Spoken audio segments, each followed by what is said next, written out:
Известные люди Кыргызстана устроили небольшие праздники для юных пациентов больниц Бишкека. Сразу в нескольких детских отделениях прошли акции «Звезды читают детям». Телеведущие, народные артисты республики приехали сюда специально, чтобы прочитать ребятам сказки. Эта акция не только помогает детям отвлечься от порой тяжелого лечения, но и призвана прививать им любовь к чтению книг.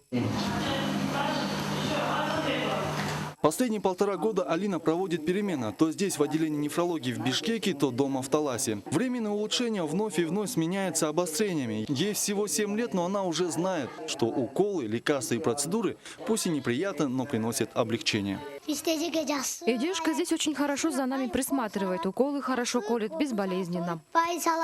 Таких же ребят здесь десятки. Большинство из них из-за болезней пропускают школу, отстают от программы. Нагонять все приходится самостоятельно, но больничные коридоры и медицинские палаты к учебе явно не располагают. Поэтому специально для юных пациентов известные люди Кыргызстана приехали в лечебные учреждения, чтобы отвлечь ребят и стимулировать их читать книги. Они должны любить сказки, они должны любить музыку, они должны любить театр, они должны ходить в театре, книги читать. Всего этого были, честно говоря, намного лишены наши дети. Особенно после распада советской власти. Вообще они были брошены. Акция «Звезды, читающие детям» проходит параллельно в нескольких больницах. В одной книге читает народная артистка страны, в другой – известная радиотелеведущая. Планировалось, что именно звезды будут рассказывать сказки, однако похоже, что юные пациенты и сами не прочь блеснуть своими талантами.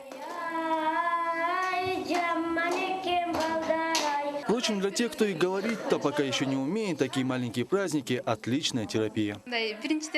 Чтобы вылечиться, человеку нужно в первую очередь поднимать настроение. Тогда и процесс выздоровления быстрее идет. Кроме того, организаторы акции раздают всем ребятам книги. Эти красочные и увлекательные издания народных сказок и эпосов выпущены при поддержке компании «Кумтор», который регулярно вносит свой вклад в развитие кыргызской культуры и государственного языка. Тут в основном кыргызские народные сказки.